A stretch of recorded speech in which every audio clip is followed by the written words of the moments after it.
In today's video, I'm going to teach you how to share files or folders using Google Drive. Whether you're collaborating on a project, sharing vacation photos, or just need someone to review a document, knowing how to properly share your files is a crucial skill. So let's jump right in and guide you through this straightforward process. First, you'll want to open up your preferred web browser and navigate to drivegoogle.com. This is where all your files and folders are stored online, and you'll have everything you need right at your fingertips. Once you're there, take a look through your files and folders to find the one you wish to share.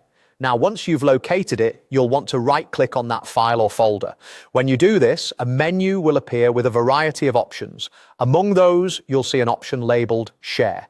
Go ahead and click on it. This is your gateway to controlling who can access your content and how they can interact with it. On clicking Share, a new window will appear titled Share with People and Groups. In this section, you'll notice a text box that says Add People and Groups. What you'll want to do here is enter the email address of the individual or group you'd like to share your content with. Make sure you're careful when typing their email address to avoid sending access to the wrong person.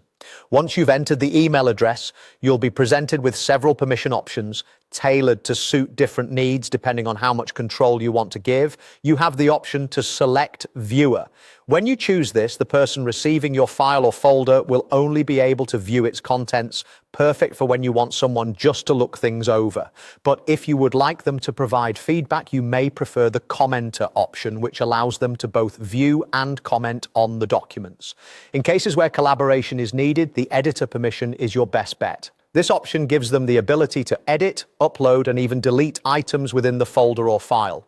Choose what best serves your purpose. After selecting the appropriate permission, all that's left to do is click Send. By clicking this button, an email is automatically generated and sent to the person you're sharing the file with, informing them that they now have access. It's that simple. All it takes is just a few clicks. I hope this guide was helpful and empowers you to share your files confidently and effectively. Remember that sharing is about control, so always double-check permissions and emails before finalizing your selections. Happy sharing, and thanks for watching.